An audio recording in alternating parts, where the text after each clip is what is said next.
Bienvenidos. Hoy nos vamos a sumergir en una historia de la Sevilla de principios del siglo XX que es oscura, poderosa y terriblemente humana. Sí, Es la crónica de Catalina Durán, a quien la historia popular acabó llamando la ejecutora de Sevilla. un nombre con muchísima fuerza. Muchísima. Tenemos un texto que reconstruye su vida, una tragedia sobre la victimización, la venganza y, yo diría que sobre todo, sobre el precio devastador del silencio. Totalmente. La idea es analizar juntos qué llevó a esta víctima a tomarse la justicia por su mano. Y, bueno, ver cómo a veces el mal se esconde detrás de la fachada más respetable. Y para entenderlo de verdad es que es fundamental viajar a esa España rural a finales del 19. Claro, el contexto lo es todo. No es un decorado, es que es el motor de la tragedia.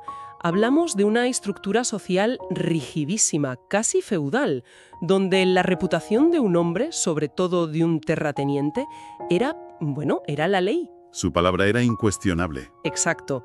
Y en ese tablero, la mujer a menudo no tenía voz, no tenía credibilidad, estaba atrapada en un sistema patriarcal que era asfixiante. Y por encima de todo eso, la obligación de guardar las apariencias. Esa era la ley no escrita, el silencio como norma. Esos son los barrotes de la jaula invisible en la que encerraron a Catalina. Pues vamos a abrir esa jaula. La historia nos sitúa en 1895, en Sevilla. Catalina Durán, con solo 13 años, se queda huérfana. Muy joven.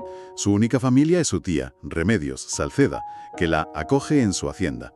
A Remedios la describen como piadosa pero pasiva. Una descripción clave. El problema es el marido, Julián Martínez. Un terrateniente muy respetado, dueño de olivares, que escondía una maldad tremenda. Y esa maldad no tarda en aparecer. El acoso empieza casi de inmediato, aprovechando la vulnerabilidad de la niña. Sí, el relato lo describe como algo muy gradual, muy insidioso. Al principio son manos que se demoran, miradas lascivas. Gestos que se pueden negar fácilmente. Exacto. Pero a medida que Catalina crece, los avances de Julián son ya descarados. La acorralaba en los establos, en la bodega. La sometió a una humillación constante. 3 años. 3 años. El texto lo define de una forma muy gráfica. Un purgatorio silencioso. Y en ese purgatorio, la figura de la tía, de Remedios, es absolutamente clave. Es que me cuesta imaginarlo. Vivir 3 años sintiendo que la persona que debería protegerte es tu carcelero. Y la otra, tu única familia, Simplemente no hace nada. nada. Es que la fuente es muy precisa. Dice que Remedios no veía o elegía no ver. Y aquí se abre un debate fundamental. Claro, uno podría pensar, bueno, ¿qué iba a hacer? Enfrentarse a su marido, un terrateniente poderoso, en 1898. Podía ser su propia ruina. ¿No es posible que ese silencio fuera más parálisis por miedo que otra cosa? Es una pregunta clave. Y por supuesto que el miedo es un factor.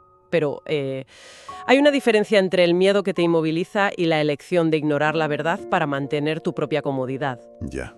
La pasividad de Remedios no solo la protegía a ella, validaba activamente el poder de Julián, reforzaba su impunidad. O sea que su silencio se convierte en una acción en sí misma. Exacto, en un permiso para que el horror continúe. Es el núcleo de la complicidad. Una jaula perfecta. Y de esa jaula Catalina busca una salida.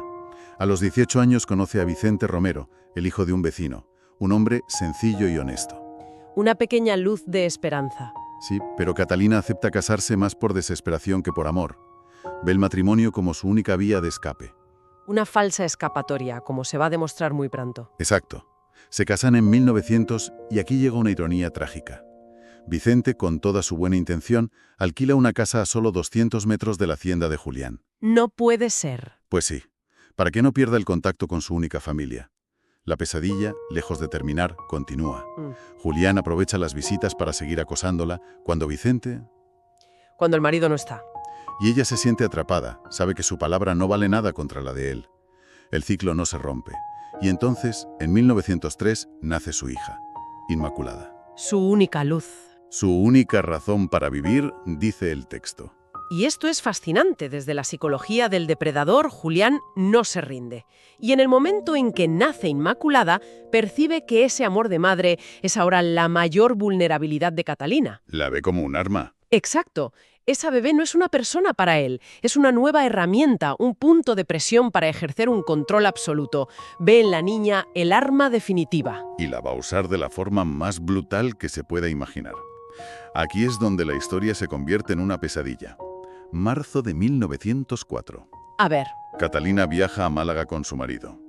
Deja a su hija, Inmaculada, de solo 13 meses, al cuidado de una joven de 16 años, Paloma Núñez. Julián ve su oportunidad. Y orquesta un plan perfecto, una manipulación calculada y cruel. Usa esa reputación de hombre respetable. Claro, la joven cuidadora no tiene ningún motivo para dudar de él. Ninguno. Se presenta en la casa con una amabilidad ensayada y le pide a Paloma que le ayude con un recado. Y para que no se preocupe por la niña, le sugiere que su propia hija Asunción cuide de Inmaculada en la hacienda mientras tanto. Es terrible. Paloma confía en él, claro. Julián acaba de crear el momento perfecto. Mientras las jóvenes están en otra parte de la casa, él entra en la habitación donde duerme la bebé. Y comete el acto que lo cambia absolutamente todo. Todo. Cuando Paloma regresa y va a cambiarle el pañal, descubre el horror. Sus manos se tiñen de sangre. Dios mío. Llaman al médico del pueblo, el doctor Sebastián Herrera, que confirma una atrocidad inconcebible. Inmaculada había sido violada con una brutalidad salvaje. Con 13 meses. La niña agoniza durante 5 días en el hospital. 5 días de fiebre y llantos hasta que muere en los brazos de su madre.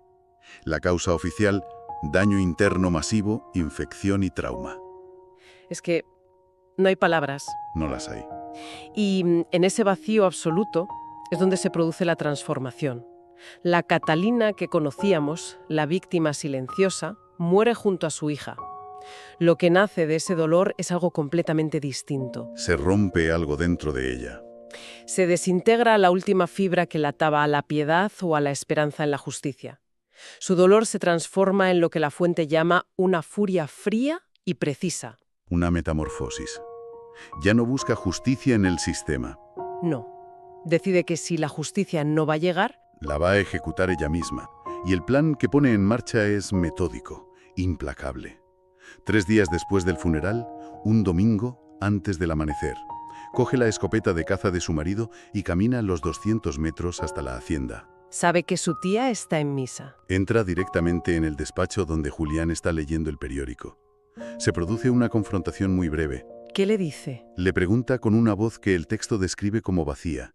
¿Cómo pudo caber tanta maldad en un ser humano? ¿Y él? La reacción de Julián es increíble. Su rostro palidece, pero su boca se tuerce en una sonrisa grotesca. Y en un susurro pronuncia su sentencia de muerte. No pude saborear el fruto maduro, pero probé el retoño y fue delicioso. Es una confesión que no solo admite el crimen, sino que se regodea en él. Es sadismo puro. Para Catalina ya no hay duda. Está mirando al mal. A la cara. Ninguna duda. En ese instante suena el primer disparo. La descarga lo derriba. Catalina, con una calma aterradora, recarga. Y el segundo disparo, a quemarropa, le destrozó el rostro, borrando para siempre la sonrisa del demonio. Y uno pensaría que ahí acaba todo. Pero el plan de Catalina no había terminado. No. Y esto es crucial. Su objetivo no era solo el perpetrador. Al subir las escaleras y esperar a su tía, su venganza se eleva a otro nivel. Sube al dormitorio, coge un revólver que guardaba su tía y se sienta a esperar. A esperar a Remedios. Cuando Remedios regresa de misa y encuentra a su marido muerto, antes de que pueda gritar, aparece Catalina. Y la confrontación se centra en el verdadero crimen de su tía. Le pregunta, ¿tú sabías? La pregunta clave. Todos estos años, tú sabías lo que me hacía, y miraste hacia otro lado. Y la remata, él violó a mi bebé hasta matarla, y tú lo cubriste con tu silencio, cómplice. El tercer disparo despertó a todo el pueblo, y Catalina no huye. No. Se sienta en el porche a esperar a la Guardia Civil. Sí, Es que el asesinato de Remedios es, en cierto modo, el acto más radical de Catalina. Para ella, la culpa no era solo del autor material. El silencio cómplice era, a sus ojos, igual de monstruoso. era lo mismo. Al matar a su tía no solo castiga la pasividad, está enviando un mensaje brutal. La inacción ante el mal es una forma del mal. Eleva su venganza de algo personal a una declaración moral, por terrible que sea. El juicio, claro, provoca un escándalo nacional. El testimonio del doctor Herrera sobre las heridas de la niña conmociona a toda España. Es demoledor. Pero es la declaración final de Catalina la que pasa a la historia. Se pone en pie y dice, cito textualmente, «No pido perdón ni clemencia. Maté al hombre que violó a mi hija hasta matarla, y maté a la mujer cuyo silencio permitió que ese monstruo existiera». Potentísimo. Renuncia a cualquier defensa legal para centrarse solo en la defensa moral. Prefiero 1000 veces la horca que vivir, sabiendo que ese demonio sigue respirando el mismo aire que mi inmaculada ya no puede respirar. No pide que la absuelvan, está explicando por qué lo hizo. Y esto cala en la sociedad. El tribunal está en una encrucijada entre la ley y lo que el texto llama la inmensa compasión popular. Finalmente la condenan a 20 años de prisión. La pena de muerte es conmutada. Y esa inmensa compasión popular es muy reveladora. Nos dice que a pesar de todo, la gente común entendió el porqué. Sí, Reconocieron que el sistema había fallado de una manera tan catastrófica que la reacción de Catalina, aunque ilegal, tenía una lógica moral que no podían ignorar. Era la justicia del pueblo. cumple 16 años y es liberada en 1920. Y aquí viene su legado, que es quizá lo más inesperado. Lejos de esconderse, dedica los últimos 34 años de su vida a una causa: ¿A cuál?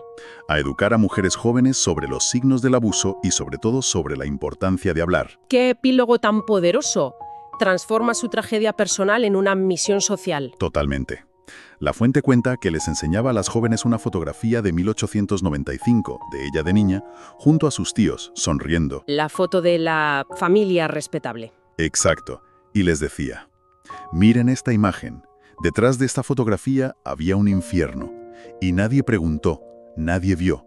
El silencio mató a mi hija tanto como las manos de ese monstruo. ¡Qué frase! Así que, en resumen, la historia de Catalina Durán es un relato brutal sobre cómo el mal puede prosperar a plena vista, protegido por el silencio. Por el miedo a romper las apariencias. Nos muestra la transformación de una víctima en ejecutora, una mujer que al serle negada la justicia, la forjó con sus propias manos. Exacto. Y la reflexión final es profunda. La propia fuente se pregunta si fue asesina o heroína y concluye que fue simplemente humana. Humana. Imperfectamente humana, respondiendo a un horror para el que no hay una respuesta perfecta. Y aunque hablemos de 1900, este mecanismo de mirar para otro lado es atemporal. Lo vemos hoy en día. Claro, en el bullying, en el acoso laboral. La pregunta que plantea la historia de Catalina sigue siendo terriblemente relevante. Y a partir de ahí, la pregunta que queda flotando para quien nos escucha es: ¿qué responsabilidad tenemos, como individuos y como sociedad, en los silencios que nos rodean? La historia de Catalina nos obliga a confrontar esa verdad incómoda, que a voces la inacción no es neutralidad, es la peor de las complicidades.